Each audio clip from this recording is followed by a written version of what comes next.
우리 함께 읽겠습니다. 이 멜기세덱은 셀렘 왕이요 지극히 높으신 하나님의 제사장이라. 여러 왕을 쳐서 죽이고 돌아오는 아브라함을 만나 복을 빈지라. 아멘. 예, 기도하겠습니다. 하나님, 오늘도 우리가 살아갈 때 어디 있든지 어떤 환경이 있든지 생명의 빛이요 영혼의 햇빛 되시는 우리 주님께서 우리를 비춰주시고, 또 우리의 어두움을 걷어주시고, 또 밝은 빛으로 우리를 비춰주셔서 하나님 영광의 삶을 살기에 부족함이 없는 우리 믿음의 성도들 되게 도와 주옵소서. 영혼의 햇빛이 얼마나 귀하고 아름다운지 우리 삶에서 이 빛 대신 주님을 만나 정말 하나님 오늘도 거룩하고 복된 하루가 되어질 수 있도록 은혜를 내려 주옵소서. 주께서 택하신 우리 믿음의 백성들을 오늘 이 새벽에도 깨워주시고 붙잡아 주시고, 우리의 기도가 하나님 앞에 기쁨이 되게 하여 주시며 우리의 삶도 그렇게 자유할 수 있도록 은혜를 내려 주옵소서. 이 시간 하나님 앞에 1,000번째로 드려진 예물들과 또 범사에 감사하여 드려진 예물을 기뻐 받아 주옵시고, 주의 신령한 은혜로 우리를 붙들어 주옵소서. 함께 하실 것을 믿고 감사하며 거룩하신 예수님의 이름으로 기도 올렵나이다. 아멘. 우리가 세상을 살다 보면 이 노력을 해야 됩니다. 사실 노력을 하지 않고 얻어지는 결과는 그에게 또 그 사람에게 또 당사자에게 큰 어떤 의미는 없을 겁니다. 많은 사람들이 노력하지 않고 어떤 결과를 얻으려고 하지만 그것은 그렇게 건강한 것은 아닌 것이죠. 근데 노력하다 보면 한 가지 느끼는 것이 있어요. 야, 참 재능적으로 참 뛰어난다. 예를 들어서 어떤 운동을 같이 배우는데 좀 저 사람은 좀 타고난 것이 있는 거예요. 저렇게 똑같이 이렇게 배우고 똑같이 노력하고 있는데 뭔가 이 센스나 어떤 그런 이 능력적인 것들이 이렇게 참 이렇게 하나님의 놀라운 은혜를 입은 것처럼 이렇게 참 이 타고난 재능이 분명히 있다라는 거죠. 아이들을 보면 참 그것들을 특별히 느낄 수 있어요. 참 아이들이 여러 가지 방면에 이 아이는 이런 모습으로 좀 뛰어난 것 같고, 또 이 아이는 이런 모습으로 참 하나님께서 특별하게 이 자라게 하시고 성장케 하시는 것을 볼 수 있습니다. 특별히 이 운동 선수들을 이렇게 보게 되면 정말 어릴 때부터 얼마나 열심히 합니까? 근데 최근에 제가 야구를 뭐 좋아하기도 하지만 야구를 보면 이게 천부적이다라고 하는 말을 써요. 그러니까 이게 다 같이 열심히 노력하고 하는 부분도 있지만 그 노력으로 얻어지는 부분들이 상당수 있지만 이 천부적인 이 것들이 있다는 것을 또 부인할 수 없다라는 거죠. 오늘 본문은 인간 제사장과 또 하나님이 붙드시는 이 제사장, 그 모습을 비교하고 있습니다. 그러니까 인간이 인간적으로 또 그 인간의 삶을 이어온 이 제사장의 가문과 완벽한 제사장이신 예수 그리스도를 비교하고 있다라는 것이죠. 그 히브리서를 받는 사람들은 성도들입니다. 근데 성도들 중에 특히 유대교 전통주의에 있는 사람들이에요. 그러니까 유대교 전통주의란 이 아론의 이 가문, 이 레위 자손의 이 가문, 그러니까 이 제사장들의 이 가문의 문화를 늘 바라봤고 배웠던 사람들인 것이죠. 그런데 이들에게는 더더욱 제사장이라고 하는 이 단어는 굉장히 특별한 의미가 있습니다. 태어나서부터 예배를 드리는 자였고, 태어나서부터 이 성소나 지성소에 들어갈 수 있는 구별된 어떤 그런 자격이 있던 사람들이죠. 말 그대로 특별했고 하나님 앞에 선택받은 선민들이었습니다. 그런데 제사장보다도 더 특별한 누가 있을까요? 대제사장이 있죠. 그들은 더욱더 구별된 사람들이었습니다. 하지만 이들보다도 더 뛰어난 제사장이 계시는데 바로 누구이실까요? 예수 그리스도시죠.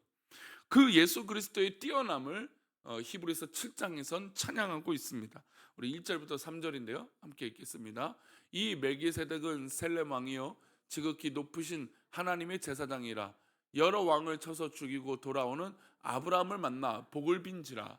아브라함이 모든 것의 10분의 1을 그에게 나누어 주니라.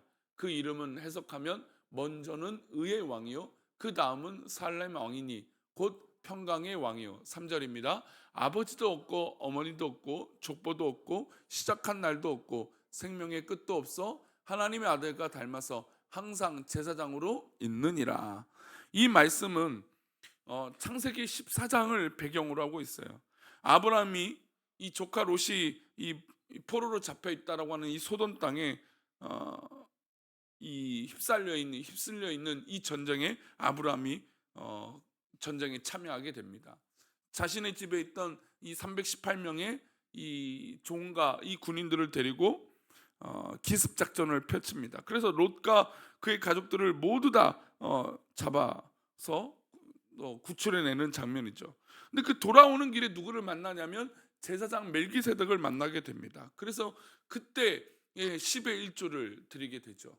그러니까 사실 10의 1조의 시작은 하나님께서 야 너희들 10의 1조를 해라 라고 시작했던 것이 아니에요. 10의 1조의 시작은 성도가 은혜를 받아서 하나님 내가 기꺼이 드리겠습니다로부터 시작한 거예요. 그러니까 아브라함이 그 10의 1조의 시작이잖아요.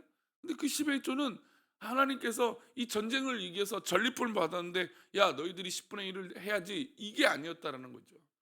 하나님 앞에 이 모든 것을 드려야 되지만 하나님 앞에 10분의 1을 기꺼이 드렸던 장면을 우리는 기억해야 됩니다.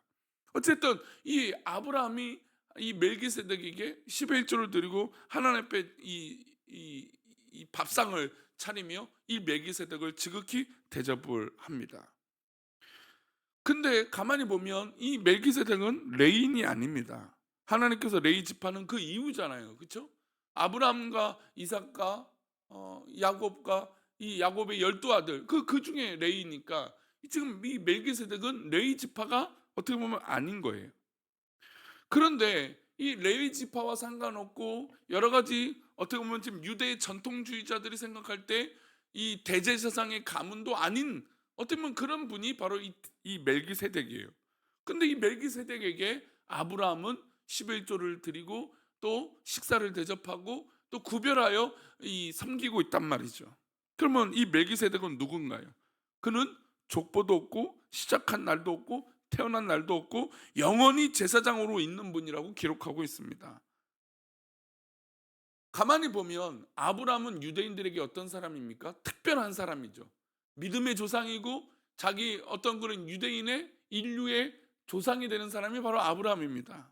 근데 그 아브라함이 이 멜기세덱에게 엎드려 제사를 드리고 예물을 드리고 또 식사를 섬겼단 말이죠. 그가 드린 이 아브라함이 이 멜기세덱을 잘 섬긴 것은 왜 그럴까요? 바로 이 멜기세덱을 하나님께서 세우셨기 때문이에요.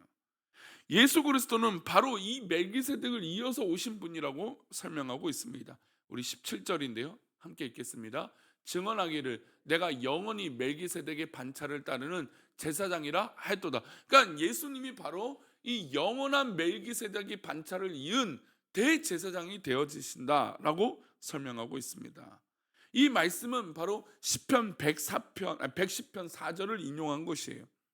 예수님은 혈통으로는 유다 지파에서 태어난 분입니다. 예수님은 레위 지파의 자손이 아니에요. 그러니까 예수님은 어떻게 보면 이 대제사장 가문과 먼 가문이죠. 유다 지파니까. 그럼에도 불구하고 예수님은 이 레위 지파요 또 이 대제사장의 가문의 이 가문의 혈통과 역할들을 다 감당하시는 분이라고 성경은 설명하고 있는 것이죠. 그리고 이 멜기세덱의 반차를 쫓아서 따르는 제사장이라고 성경은 기록하고 있습니다. 유대인들은 이 편지를 받으면서 어떻게 예수 그리스도가 제사장이 될 수 있을까라고 하는 의문을 갖겠죠. 왜냐하면 진정한 레위 지파는 아니니까. 그럼에도 불구하고 누가 세우신 걸까요? 하나님이 세우셨다는 거죠. 하나님이 그 길을 열게 하셨고 있게 하셨다는 겁니다. 이게 굉장히 중요해요. 하나님이 택하셨다는 것은 어떤 우리가 인간적으로 갖고 있었던 그런 가문, 그런 역할, 그 모든 것을 초월하신다는 거죠. 우리 또한 하나님 앞에 그렇게 부르심을 받은 존재예요. 하나님이 우리를 그렇게 택하셨다는 거죠. 이거보다 더 놀라운 하나님의 그 은혜가 어디 있겠습니까? 우리는 레위 자손이 될 수 없습니다. 우리는 하나님 앞에 이렇게 나올 수도 없는 존재예요. 그러나 예수 그리스도의 그 보혈로 말미암아 우리가 이 귀한 성전에 들어갈 담력을 얻은 것이죠. 하나님이 택하셨기 때문이에요. 이게 정말 중요한 사실인 거죠. 그래서 히브리서 기자는 예수 그리스도가 이 땅에 있는 제사장들과 다른 점이 바로 예수님의 모습 가운데 있다라고 설명하고 있어요. 그게 23절과 24절입니다. 함께 읽겠습니다. 제사장 된 그들의 수요가 많은 것은 죽음으로 말미암아 항상 잊지 못함이로되 예수는 영원히 계심으로 그 제사장 직분도 갈리지 아니하니라. 제사장 된 그들의 수요가 많은 것은 죽음으로 말미암아 항상 잊지 못한 거예요. 그러니까 그들은 죽음이 있는 존재들이죠. 그러나 예수님은 어떤 분입니까? 영원히 계시는 분이에요. 그러니 그 영원히 계시는 그 예수님의 직분이 갈릴 리가 없는 거죠. 없어질 리가 없는 것이에요. 인간 제사장들은 육체를 입고 있기 때문에 영원히 할 수 없어요. 그러나 그들이 세상을 떠나면 다른 제사장을 세우는 거예요. 그러나 예수님은 영원히 계시기 때문에 바뀔 리가 없는 것이죠. 예수 그리스도는 영원한 제사장이고 우리와 영원히 함께 하시는 분입니다. 우리 27절을 또 이어서 보겠습니다. 함께 읽겠습니다. 그는 저 제사장들이 먼저 자기 죄를 위하여 다음에 백성의 죄를 위하여 날마다 제사 드리는 것과 같이 할 필요가 없으니 이는 그가 단번에 자기를 드려 이루셨습니다. 여러분 우리 제사장들이요 성소에 들어가기 전에 속죄제를 드려야 돼요. 자신의 죄가 있는지 돌아봐야 됩니다. 그리고 하나님 앞에 이 백성들의 죄를 대신하여 예배를 드리고 제사를 드려요. 그게 제사장이에요. 그런데 예수님은 그럴 필요가 없는 것이죠. 날마다 그런 이 속죄제를 드릴 필요가 없어요. 모든 것을 한 번에 다 해결하신 것이죠. 그 한 번에 해결하신 것이 무엇입니까? 바로 십자가의 죽으심으로 우리를 대신하여 제물이 되셨기 때문이에요. 그러니 어떠한 인간의 제사장보다 어떠한 인간의 대제사장보다 위대하신 분이라는 것이죠. 그 대단하시고 그 위대하신 대제사장이신 예수님이 죄 아래 있지 아니하시고 인간 제사장은 제물이 필요하지만 예수님은 스스로 제물이 되신 것입니다. 그리고 말씀하신 것처럼 단번에 해결하신 거예요. 이게 참 놀라운 거죠. 그리고 28절은 이렇게 고백합니다. 28절입니다. 율법은 약점을 가진 사람들을 제사장으로 세웠거니와 율법 위에 하신 맹세의 말씀은 영원히 온전하게 되신 아들을 세우셨느니라. 율법은 약점을 가진 이 사람들을 제사장으로 세웠어요. 그러니까 인간은 완벽할 수 없다라는 거예요. 율법이라는 것을 완벽히 지킬 수 없다라는 거죠. 유대인들은 율법을 완벽하게 지킬 거라고 생각하고 그렇게 따르고 외우고 달달하고 있지만 그럼에도 불구하고 그 율법을 완벽하게 못 지켜요. 그게 인간의 연약함이에요. 그러나 우리 하나님은 그 말씀 위에 온전하게 우리 예수님을 세우시고 우리들을 붙잡아 주시고 예수님의 그 십자가로 말미암아 우리를 의롭다 하게 하신 것입니다. 예수 그리스도가 인간 대제사장보다 뛰어난 분임을 우리는 잘 알고 있습니다. 그런데 히브리서 기자가 오랜 전통 가운데 있는 이 유대교, 이 유대 전통 이 주의자들 가운데 그 모습을 깨기 위해서 예수 그리스도의 이 인간의 대제사장 되심을 강조하고 있는 것입니다. 이것은 우리에게도 의미가 있어요. 우리가 알게 모르게 사로잡혀 있는 전통이 얼마나 무서운 것인가 깊이 깨달아야 됩니다. 신앙생활 하면 할수록 교회가 역사가 길면 길수록 전통이 그리스도를 넘는 경우들이 많아요. 그러니까 교회 안에서 하나님의 질서와 그리스도의 말씀이 우선이어야 되는데 우리는 이미 교회에 익숙한 이 전통, 이 습관에 사로잡힌 경우들이 훨씬 많다는 거죠. 로마 카톨릭이 2000년 전통을 이어오면서 그들이 만들어낸 전통이 복음보다 앞서지 않습니까? 우리가 봤잖아요. 그러니까 로마 카톨릭의 문제는 바로 이 역사와 전통이 예수 그리스도의 그 복음보다 앞서기 때문에 문제가 있는 거예요. 근데 이들이 맨 처음부터 그러려고 했겠습니까? 그럴 리 없죠. 그러니까 인간이 가지고 있는 이 습관과 전통이 그런 이 무서움의 역할들을 한다라는 거예요. 우리도 알게 모르게 말씀보다 예수 그리스도의 그 은혜보다 우리가 갖고 있는 이 역사와 전통을 더 중요하게 여길 수 있다라는 겁니다. 그렇다면 우리는 우리가 가지고 있는 역사와 전통이 아니라 예수 그리스도를 바라봐야겠죠. 오늘 우리 자신을 돌아보고 예수님의 말씀보다 우리는 앞설 수 없습니다. 하나님의 택하심보다 우리는 앞설 수 없어요. 그러니 오늘도 우리가 기도할 때 하나님이 나를 택하심을 기뻐하시기 바랍니다. 하나님이 나를 이 새벽에 불러주심을 기뻐하시기 바랍니다. 하나님이 나를 이끌어주신 그 은혜를 잊지 마시기 바랍니다.